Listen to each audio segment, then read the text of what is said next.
Assalamualaikum warahmatullahi wabarakatuh. Bismillahirrahmanirrahim. Bismillahi tawakkaltu 'ala Allah la haula wala quwwata illa billah. Amma ba'du. Selamat malam untuk para mahasiswa yang hari ini mengikuti perkuliahan mata kuliah pendidikan agama Islam. Pada pertemuan 9 ini kita akan membahas tentang masalah bagaimana Islam membangun persatuan dalam keberagaman. Di dalam materi ini nanti ada beberapa yang akan kita bahas, yaitu ada 5 poin. Yang pertama, konsep keberagaman Islam dan membangun persatuan umat dalam keberagaman. Yang kedua, konsep toleransi dalam Islam atau bisa disebut kebebasan dalam beragama. Yang ketiga, sistem nilai dalam Islam. Dan keempat, prinsip nilai dalam Islam. Dan yang kelima adalah ayat Al-Quran tentang konsep keberagaman Islam dan membangun persatuan umat dalam keberagaman.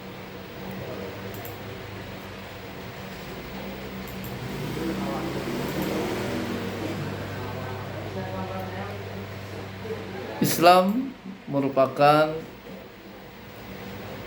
suatu agama yang sangat menghormati tentang masalah keberagaman.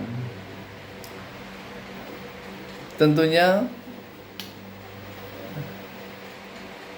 Islam sangat menghargai, mencintai keberagaman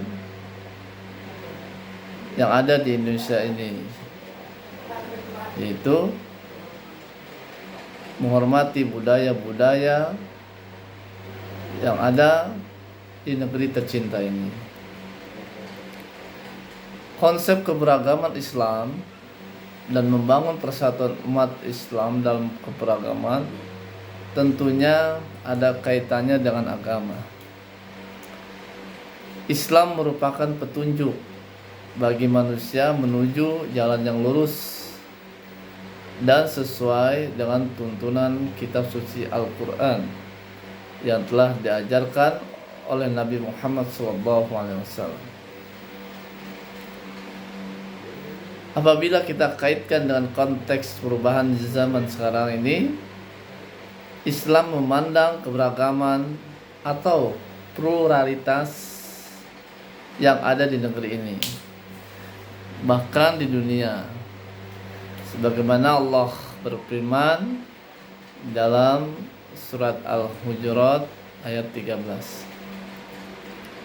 A'udzu billahi minasyaitonir rajim. Bismillahirrahmanirrahim. Ya ayyuhan nasu inna khalaqnakum min dzakarin wa untha wa ja'alnakum syu'uban wa qabaila lita'arafu. Inna akramakum indallahi atqakum innallaha alimun khabir. Yang artinya, hai manusia, sesungguhnya kami menciptakan kamu dari seorang laki-laki dan seorang perempuan, dan menjadikan kamu berbangsa-bangsa dan bersuku-suku supaya kamu saling kenal mengenal.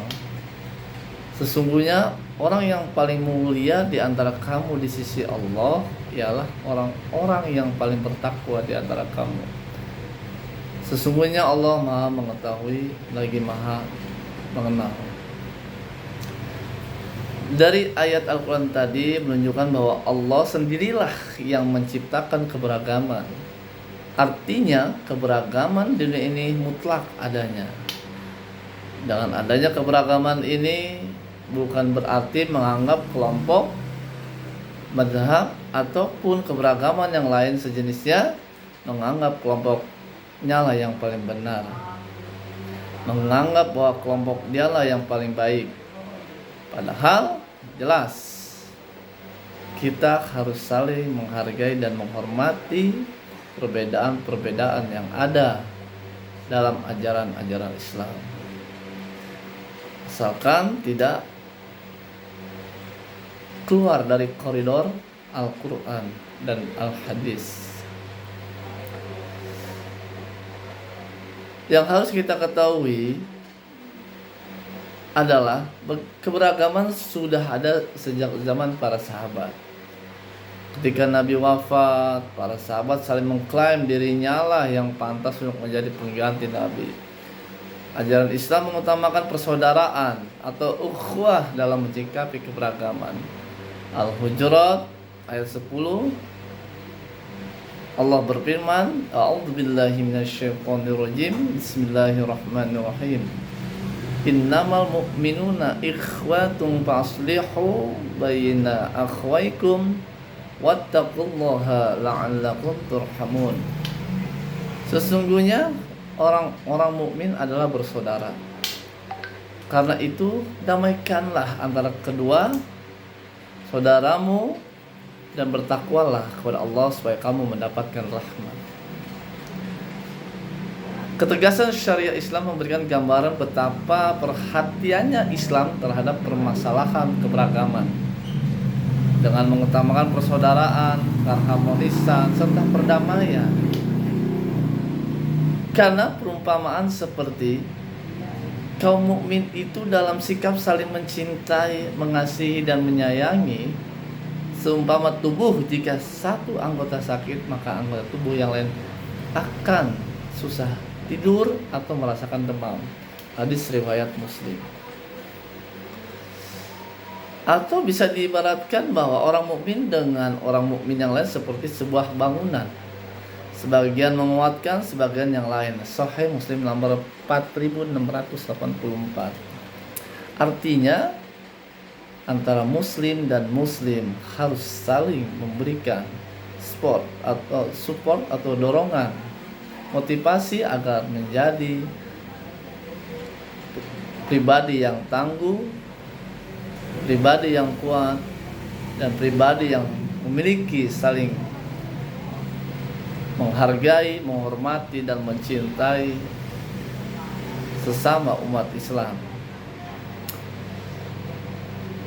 Dan tentunya apa sih yang menyebabkan itu semua terjadi? Di sini ada beberapa yang dikutip dalam sebuah artikel mengatakan bahwa penyebab munculnya perbedaan yaitu pertama adanya pergolakan politik dalam negeri, yang kedua mengalirnya pemikiran non-Islam, dan ketiga akibat proses perubahan kultural dan politik dari masyarakat tradisional ke modern dan dari politik regional ke dunia. Tentunya Islam memberikan beberapa prinsip dasar dalam menyikapi dan memahami pluralisme. Dalam hal ini yaitu pertama, prinsip keberagaman yang lapang. Salah satu masalah yang serius dalam menyikapi keberagaman adalah masalah klaim atau membenarkan atau dirinya itu paling baik dan paling benar di antara ajaran-ajaran yang lain. Padahal untuk mencapai kepasrahan yang tulus kepada Tuhan diperlukan suatu pemahaman yang sadar dan bukan hanya ikut-ikutan. Oleh sebab itu, sikap kelapangan dalam mencapai kebenaran ini bisa dikatakan sebagai makna terdalam keislaman itu sendiri. Yang kedua, keadilan yang objektif, di mana keadilan ini mencakup pandangan maupun tindakan kita terhadap pemeluk agama lain. Artinya kita saling menghargai terhadap agama lain. Jelas, lakum dinukum waliyadi, tanpa adanya sindiran, tanpa adanya hinaan atau caci maki yang tentunya itu tidak diajarkan dalam Islam. Yang ketiga, menjadikan keberagaman agama sebagai kompetisi positif dalam kebaikan. Artinya apa? Pemeluk agama lain berbuat amal sosial dalam semisal melakukan advokasi terhadap masyarakat tertindas seperti kaum buruh, pelecehan seksual dan sebagainya. Maka kita tidak boleh mencurigainya sebagai gerakan pemberontakan atau bahkan berusaha menggagalkannya, karena hal tersebut adalah dapat memicu terjadinya konflik yang dapat menyebabkan perseteruan antara agama, baik agama Islam, Kristen, Hindu, Buddha, Konghucu, dan aliran-aliran yang lain. Tentunya dalam hal ini kita perlu memperhatikan konsep toleransi dalam Islam. Dalam Islam, toleransi berlaku bagi semua orang, baik itu sesama umat Islam maupun non-Muslim. Yusuf Al-Qaradawi mengatakan dalam bukunya Ghair al-Muslimin fi al-Mujtama, yang mengatakan bahwa satu, keyakinan terhadap kemuliaan manusia apapun agamanya, kebangsaannya, dan kerukunannya. Yang kedua, perbedaan bahwa manusia dalam agama dan keyakinan merupakan realitas yang dikehendaki Allah, yang telah memberi mereka kebebasan untuk memilih iman dan kufur. Ketiga, seorang muslim tidak dituntut untuk mengadili kekafiran seseorang atau menghakimi sesatnya orang lain. Allah sajalah yang akan menghakiminya nanti. Terakhir, yang keempat, keyakinan bahwa Allah memerintahkan untuk berbuat adil dan mengajak kepada budi pekerti mulia, meskipun kepada orang musyrik Allah juga mencela perbuatan zalim meskipun terhadap orang kafir. Artinya Allah juga sangat menghargai atau menghormati orang-orang non-muslim yang ada di dunia ini, atau khususnya yang ada di Indonesia ini. Sehingga kita sebagai orang Islam harus saling menghargai, menghormati sesama pemeluk agama-agama yang lain, untuk menghindari terjadinya konflik maupun pergejolakan antar agama. Karena Islam merupakan agama rahmatan lil alamin, rahmat, kasih sayang untuk seluruh alam. Artinya apa? Kita adalah agama yang penuh kasih sayang, penuh cinta, dan penuh rasa saling peduli terhadap sesama. Untuk perkuliahan malam ini, insyaallah dalam keberagaman ini kita sebagai orang Islam jangan sampai terprovokasi dengan hal-hal yang dapat menimbulkan konflik antar agama, menimbulkan konflik antar budaya, sehingga orang tidak menilai Islam itu adalah agama yang keras, tapi Islam itu adalah agama yang baik, agama yang penuh hikmah, ya, dengan nasihat-nasihat yang baik. Sampaikanlah ajaran-ajaran yang baik, ajaran-ajaran yang penuh dengan hikmah, sehingga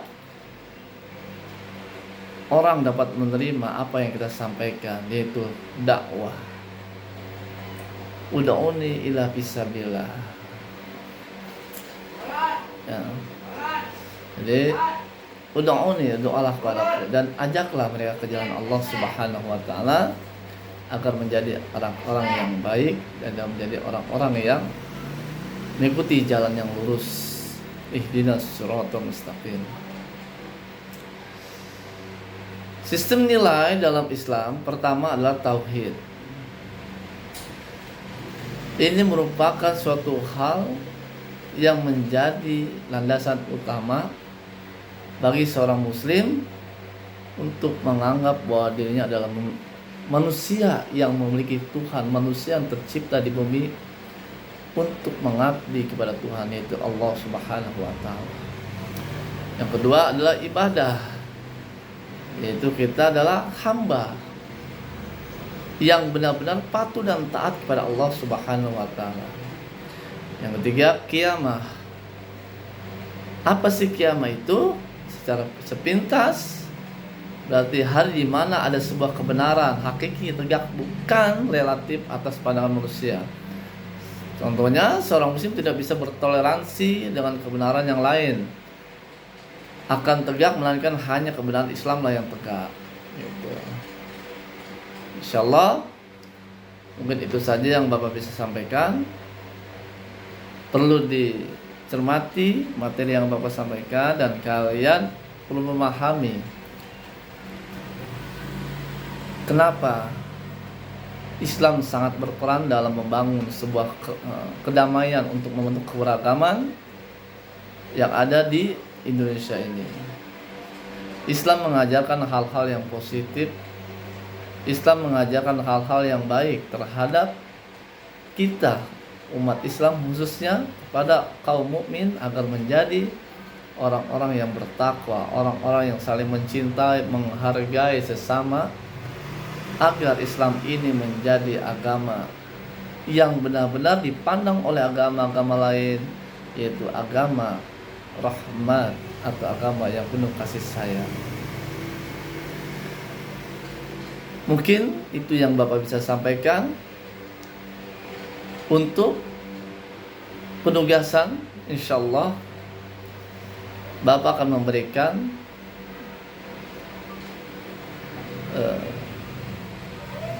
catatan di WhatsApp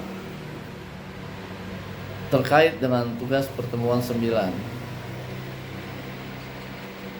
Itu adalah tugas-tugas tambahan untuk menutupi nilai-nilai yang kurang.